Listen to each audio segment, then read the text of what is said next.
Bapak dan anak? Baik, Pak. Baik ya. Sehat? Sehat. Terima kasih. Jadi hari ini kita akan belajar tentang Dharma Sastra ya. Sebelum Bapak menyampaikan materi ya, kita berdoa dulu sesuai dengan ajaran agama kita ya. Mengambil sikap pada sana.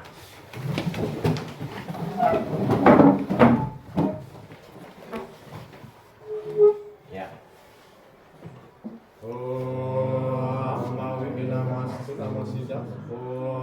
Guru Brahma, Guru Wisnu, Guru Dewa, Maheswara, Guru Saksat, Param Brahma, Tasmai Sri Gurawi Namaha. Ya, selesai. Ya, jadi anak-anak, Bapak akan absen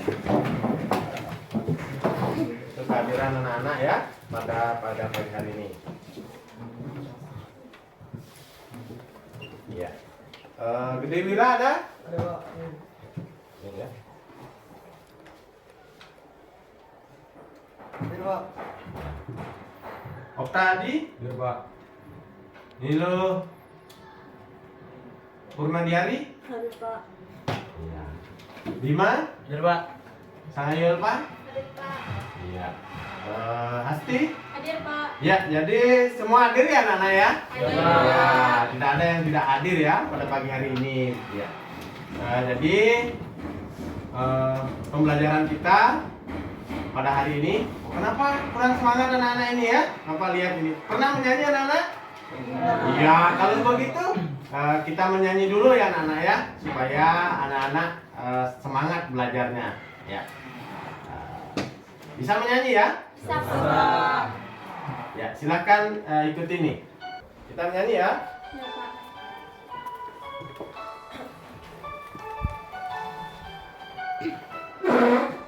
Ya. Dari Sabang sampai Merauke, berjajar pulau-pulau, sambung menyambung menjadi satu, itulah Indonesia. Indonesia tanah airku, aku berjanji padamu, menjunjung tanah airku, tanah airku Indonesia. Iya. Ya. Jadi hari ini kita akan belajar tentang Dharma Sastra ya. Dharma Sastra. Jadi sebelum kita belajar, Bapak akan menyampaikan dulu tujuan pembelajaran kita ya. Di dalam tujuan pembelajaran ini itu akan membahas tentang proyek. Ya. Ini pertemuan pertama kita untuk melakukan sebuah proyek nantinya ya. Nanti di dalam proyek itu anak-anak akan membuat ya sebuah tema ya, sebuah tema tentang Dharma Sastra dalam kehidupan. Bagaimana penerapannya nantinya ya. Nah, ini Bapak akan tampilkan tujuan pembelajarannya. Ya.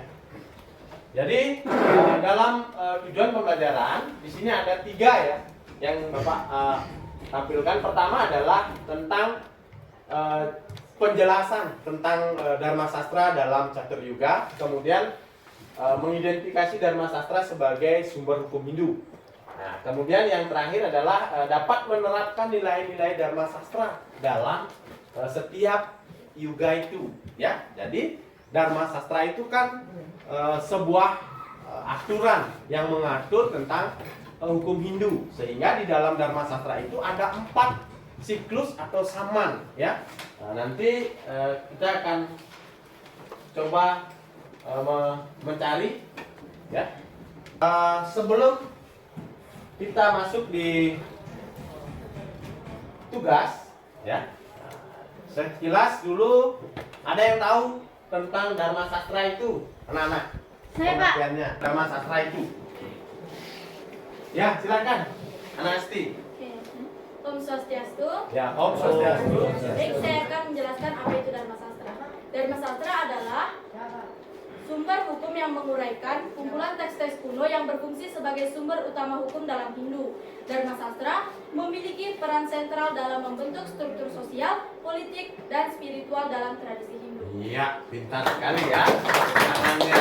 Jadi Dharma Sastra itu mempunyai peranan ya dalam kehidupan ini ya. Nah, kemudian yang kedua, ada yang tahu? Tujuan pembelajaran kita yang kedua tentang mengidentifikasi Dharma Sastra sebagai sumber hukum Hindu. Jadi dalam Dharma Sastra itu ada sumbernya, ada acuannya. Siapa yang tahu? Saya, Ada Pak. yang tahu? Iya, Gede Wira ya. Nah, pintar. Silakan Gede. Om Swastiastu. Om Swastiastu. Dharma Sastra sebagai salah satu sumber hukum Hindu yang berkaitan dengan agama, kewajiban, dan hukum. Dharma Sastra merupakan sistem eskolotik yang rumit dan tradisi Weda tentang tradisi dan Brahma Vidya. Ya. Bisa saya Pak? Ya, silakan. Silakan kalau ada yang mau menambahkan dari tujuan pembelajaran kita yang kedua. Ya. Menurut pendapat saya, Dharma Sastra memiliki pengaruh yang mendalam dan luas terhadap kehidupan umat Hindu. Karena kitab ini menyediakan pedoman yang menyeluruh tentang moralitas, etika, dan hukum yang membentuk struktur sosial dan spiritual dalam masyarakat Hindu. Ya. Jadi sudah bagus sekali ya. Applause dulu teman saya. Sudah bagus. Jadi memiliki peranan di dalam kehidupan ya. Dharma Sastra itu memiliki peranan. Nah, yang ketiga, tujuan pembelajaran kita bagaimana menerapkan nilai-nilai Dharma Sastra dalam setiap yuga. Ada yang tahu? Penerapan ajaran nilai-nilai Dharma Sastra dalam setiap yuga itu. Om Swastiastu. Nilai-nilai ini menekankan pada perilaku yang benar, adil, dan bertanggung jawab baik secara individu maupun sosial. Iya, bagus sekali ya. Nah, jadi tujuan pembelajaran kita ya sekarang kita akan bentuk kelompok ya. Nanti dalam LKPD itu Bapak akan membagikan sebuah penerapan kehidupan dalam Dharma Sastra itu yang bagaimana. Nanti sebentar Bapak akan tampilkan video ya. Nah, dalam video itu anak-anak menyimak, memahami ya. Nah, nanti dipresentasikan ya. Setelah anak-anak menyimak itu dipresentasikan dari video yang Bapak tampilkan. Bisa anak-anak? Bisa, Pak. Oke. Silakan membentuk kelompok yang sudah Bapak sebut tadi ya. Dalam kelompok ada kelompok 1, kelompok 2, kelompok 3. Nanti Bapak akan memberikan sebuah video pembelajaran tentang Dharma Sastra itu. Tugas anak-anak adalah menyusun ya, supaya nanti dalam pertemuan kita yang berikutnya sudah proyek tentang clipping itu sudah bisa dipresentasikan kembali ya. Oke, silakan.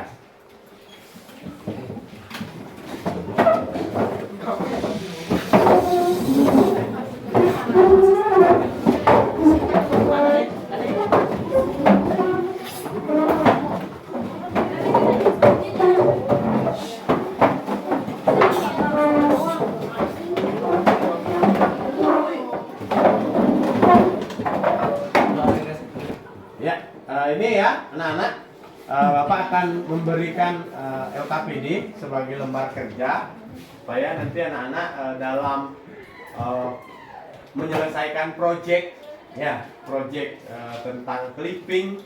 Di sini sudah ada langkah-langkah apa yang harus anak-anak lakukan gitu ya. Nanti kalau ada kendalanya dalam pembuatan clipping itu, ya anak-anak bisa tanya pada Pak Guru atau cari Pak Guru ya. Ya, Pak. Ini ada LKPD, tujuannya untuk menyelesaikan project clipping kita di minggu depan ya. Jadi anak-anak Bapak kasih waktu 1 minggu ya dalam pembuatan. Nah, ini pertemuan pertama kita ini adalah sebagai langkah awal ya. Nah, tetapi dalam langkah awal itu tetap anak-anak akan mempresentasikan dari permasalahan Dharma Sastra itu sendiri. Nanti dalam tugas LKPD ini, dalam pembuatan clippingnya ini ya, anak-anak akan mencari di internet, di YouTube, di surat kabar atau di mana saja yang berhubungan dengan kehidupan, ya. Misalnya kehidupan di Saman Dua Parayuga, cari clippingnya, atau kehidupan konsep dana pada Saman Kaliyuga, seperti itu ya. Nah, nanti setelah anak-anak menemukan, maka tugas clipping itu dibuat dalam bentuk buku gambar, ya. Nah, nanti di situ. Nanti setelah anak-anak sudah membuat dalam bentuk buku gambar itu ditempel, anak-anak akan mempresentasikan dari tema-tema clipping yang anak-anak temukan di dalam membuat langkah-langkah pembuatan proyek clipping kita itu, ya. Ini kelompok 1 ya. Nah, ini kelompok 2 ya. Nah, ini kelompok 3. Ya, jadi anak-anak silahkan dikerjakan ya dengan tujuan pembelajaran kita yang hari ini ya. Jadi dalam tujuan pembelajaran kita hari ini kan ada 3 ya. Jadi Bapak sudah sengaja memang bentuk menjadi 3 pertanyaan. Nah, tujuannya supaya anak-anak bisa mengetahui tentang ajaran Dharma Sastra itu sendiri ya. Silakan dikerjakan anak-anak. Yang di atas. Ya. Kelompok sudah kita buat ya. Nah, sekarang anak-anak bisa melihat slide video ya yang Bapak tampilkan tentang Dharma Sastra ya. Nanti di dalam video itu anak-anak bisa membuat sesuai dengan LKPD yang sudah Bapak berikan itu, anak-anak bisa menjelaskan ya, memahami tentang aspek-aspek penerapan Dharma Sastra dalam kehidupan ya. Hai teman-teman, berjumpa kembali dengan kami. Saya Sadu. Saya Siti dalam pembelajaran pendidikan agama Hindu dan budi pekerti.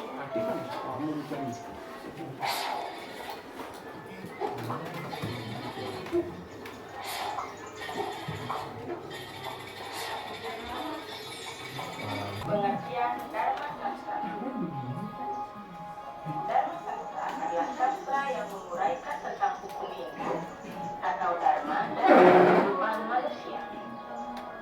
Dharma Sastra isinya menguraikan tentang sumber-sumber hukum duniawi untuk mengatur ketertiban manusia sesuai dengan nilai-nilai dalam Dharma Sastra sebagai sumber hukum Hindu. Dharma Sastra dalam Catur Yuga. 1. Zaman Kertayuga. Kitab Dharma Sastra pada zaman Kertayuga ditulis oleh Manu. Pada zaman ini berlaku hukum Hindu yaitu Manawa Dharma Sastra. Yang menjadi tujuan pada zaman ini adalah tapa, yaitu tapa, brata, yoga, dan samadhi. 2. Zaman Kertayuga. Kitab Dharma Sastra pada zaman Kertayuga ditulis oleh Gautama. Yang menjadi tujuan pada zaman ini adalah jenana. Karakter manusia yang hidup pada zaman ini adalah Ya, jadi anak-anak sudah melihat tadi ya tampilan video mengenai Dharma Sastra. Dalam Dharma Sastra itu ada 4, ya kan? Ya. Nah, ada 4. Itu silakan anak-anak membuat sebuah analisis pemahaman tentang ajaran Dharma Sastra itu sendiri ya. Silakan sesuai dengan LKPD yang sudah Bapak berikan tadi ya.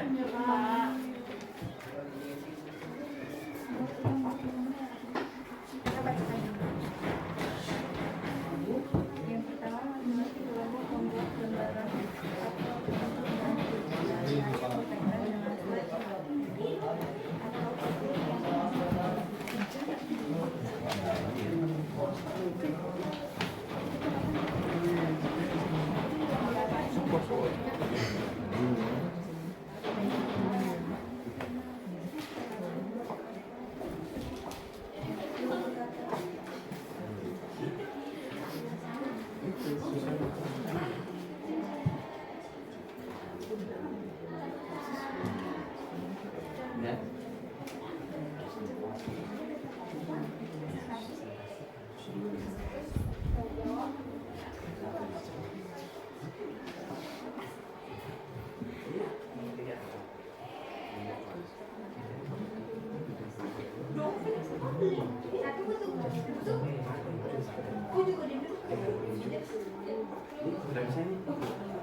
Jadi itu tujuannya bagaimana itu Dharma Sastra sebagai sumber hukum Hindu dalam kehidupan. Nah, bisa diusahakan.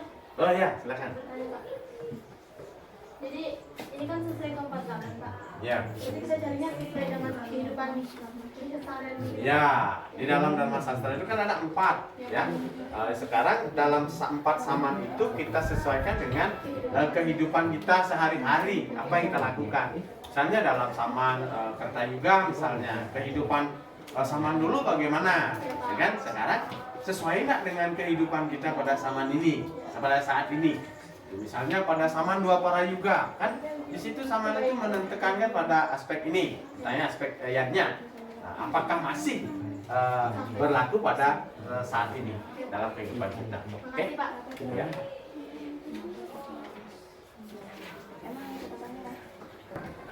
Ya. Ya, jadi anak-anak sudah ya tugas yang diberikan. Nah, sekarang silakan anak-anak untuk mempresentasikan dari tugas kelompoknya, baik dari 1, 2, dan 3 untuk mempresentasikan ke depan ya. Silakan.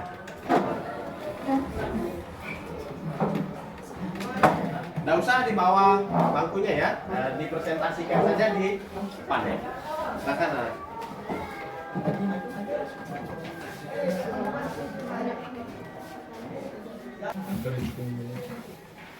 Om Swastiastu. Om Swastiastu. Nah, baik yang terhormat Bapak Guru selaku guru mata pelajaran agama, pada kesempatan kali ini kami akan mempresentasikan hasil diskusi kelompok kami yaitu kelompok 1. Nah, apa saja nilai-nilai moral yang terkandung dalam Dharma Sastra? Nilai-nilai ini menekankan pada perilaku yang benar, adil, dan bertanggung jawab baik secara individu maupun sosial. Nah, nilai-nilai yang terkandung itu ada 3, yaitu Trikaya Parisuda. Yang pertama, Kaika Parisuda, yaitu suci dalam perbuatan. Dan yang kedua, Wacika Parisuda, yaitu suci dalam ucapan. Dan yang ketiga, Manacika Parisuda atau suci dalam pikiran. Sekian dan terima kasih. Nah, sekarang saya akan memberikan kesempatan kepada kelompok lainnya untuk mengajukan pertanyaan. Ya, silakan kelompok 2 dan 3 untuk menyampaikan pertanyaan ya kepada kelompok. Silakan. Saya, Pak. Ya. Om Swastiastu. Om Swastiastu. Perkenalkan, nama saya Nikmedik Sukedehi dari kelompok 3 ingin bertanya kepada kelompok 1. Yang tadi dijelaskan kepada kelompok 1, saya kurang mengerti tentang Wacika Parisuda dalam kehidupan sehari-hari. Apa sih contoh Wacika? Apa sih contoh Wacika Parisuda dalam kehidupan sehari-hari? Nah, baik, saya akan terima kasih kepada Kadek Sucendehi. Di sini saya akan menjelaskan dan menjawab pertanyaan dari Kadek Sucendehi. Nah, Wacika Parisuda. Wacika Parisuda itu suci dalam ucapan. Nah, contoh dalam penerapan kehidupan sehari-hari kita harus suci dalam menjaga ucapan kita. Kita tidak boleh berkata-kata kasar, baik kepada guru, teman, maupun orang lain. Nah, kita itu harus menjaga ucapan kita agar dia tidak mudah tersinggung. Bisa diterima? Satu lagi, jika kita berkata kasar, apakah itu termasuk dosa dan apa sih hukumnya? Nah, di dalam konsep ajaran agama Hindu, kami itu memiliki ajaran yang disebut dengan karma pala. Nah, di dalam ajaran Dharma Sastra mengajarkan kita untuk bersikap memperbaiki moral, etika, dan menjalankan hukum dengan benar. Ya, bagaimana itu ya? Tangan ya. Nah, terima kasih kepada kelompok 3. Sekarang kita bergeser ke kelompok 2. Bagaimana kelompok 2? Apakah ada pertanyaan? Oke. Ya, silakan Sang Ayu. Om Swastiastu. Om Swastiastu. Di sini saya akan memberi pertanyaan kepada kelompok 1, yaitu bagaimana contoh Manacika Parisuda itu sendiri. Nah, Manacika Parisuda. Manacika Parisuda itu suci dalam pikiran. Jadi di sini kita itu diajarkan untuk tidak berpikir negatif kepada orang lain. Jadi kita itu tidak boleh berprasangka buruk dan tidak boleh menuduh orang yang tidak. Mungkin itu saja, bisa diterima? Oke, terima kasih. Oke, sekian persentase hasil diskusi dari kelompok kami, kelompok 1. Saya akhiri dengan para santi. Om Santi Santi Santi. Om Santi.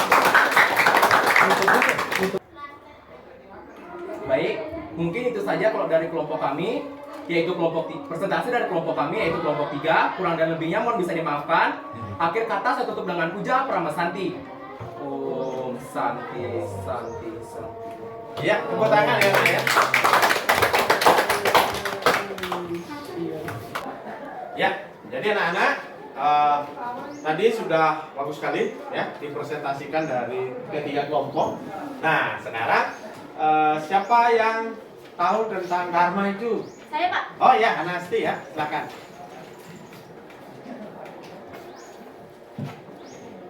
Baik, pada kesempatan kali ini saya akan menjelaskan apa itu Dharma dan apa itu sastra. Nah, Dharma sendiri itu adalah prinsip atau kewajiban moral, hukum, dan etika.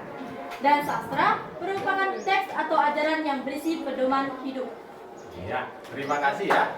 Ya, jadi Dharma sastra, Dharma itu adalah sebuah kewajiban, sastra itu adalah bagian dari teks ya, yang menjadi sebuah pedoman ya. Nah, kemudian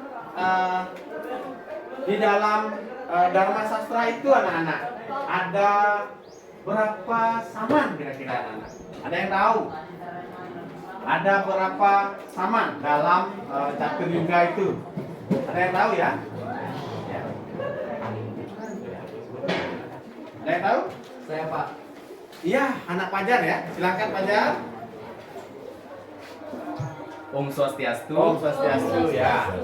Di sini saya akan memberitahu beberapa zaman yang ada di Dharma Sastra. Yang pertama yaitu zaman Kertayuga, yang kedua zaman Treta Yuga, yang ketiga zaman Dwipara Yuga, yang terakhir yaitu zaman Kali Yuga. Ya, bagus sekali ya. Jawaban dari temannya. Jadi dalam Dharma Sastra itu terdiri dari 4 siklus, di mana dalam setiap siklus itu mempunyai nilai. Nah, sekarang di antara anak-anak ada yang tahu memberikan satu contoh nilai-nilai Dharma Sastra itu sendiri dalam kehidupan ini. Misalnya dalam Kali Yuga atau Dwipara Yuga atau dengan Treta Yuga. Ada? Ya, silakan anak Asti ya. Nah, di zaman Kertayuga itu bertujuan pada zaman ini yaitu tapa, brata, yoga, dan samadhi. Nah, di zaman Treta Yuga, tujuan pada zaman ini adalah ajaran Jnana Yatnya atau menuntut ilmu pengetahuan. Nah, di pada zaman Dwipara Yuga, tujuan pada zaman ini yaitu melaksanakan Panca Yatnya. Dan yang terakhir zaman Kali Yuga yaitu pada zaman ini menuntut kita dalam ajaran berdana punya. Ya, tepuk tangan ya. Nah, jadi anak-anak sudah mampu ya, sudah bisa menyimpulkan ya dari pembelajaran kita pada pagi hari ini tentang Dharma Sastra sebagai sumber hukum Hindu, di mana sebagai sumber hukum Hindu tentunya tidak terlepas dari yang namanya Weda ya, kitab suci Weda yang terdiri dari Sruti, Smrti, Sila, Acara, dan Atmanastuti. Jadi kelima komponen itu merupakan sumber hukum Hindu. Nah, jadi Dharma Sastra itu harus dijadikan sebagai pedoman, penerapan, pengaplikasian dalam kehidupan kita sehari-hari ya. Nah, jadi untuk hari ini anak-anak ya, untuk pertemuan berikutnya sesuai dengan kesepakatan yang kita sudah buat di awal pembelajaran tadi, bahwa anak-anak Bapak akan berikan tugas ya mencari clipping ya, tugas proyeknya mencari clipping tentang Dharma Sastra. Misalnya Dharma Sastra nilainya dalam Kali Yuga, penerapannya dengan Dwipara Yuga atau Treta Yuga, kan seperti itu ya, sesuai kesepakatan. Jadi Bapak berikan waktu 1 minggu ya, 1 minggu dalam pembuatan clipping tersebut ya.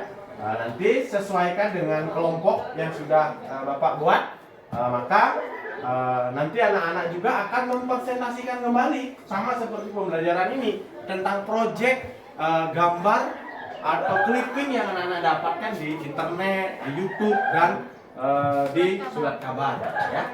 Bisa anak-anak? Bisa, Pak. Ya. Untuk itu Bapak ingin memberikan dulu sebuah pemahaman kembali ya supaya diingat lagi. Jadi Dharma Sastra itu merupakan sebuah sastra ya, yang menjadi bagian dari ajaran Weda. Sehingga Dharma Sastra itu harus dilakukan. Siapa yang melakukan adalah kita. Ya, bisa anak-anak ya? Bisa, Pak. Sekarang bagaimana anak-anak perasaan anak-anak setelah kita belajar ya tentang Dharma Sastra itu, apakah perasaan anak-anak itu senang atau bagaimana? Senang. Senang. Kalau senangnya apa kira-kira? Ya, silakan Asti.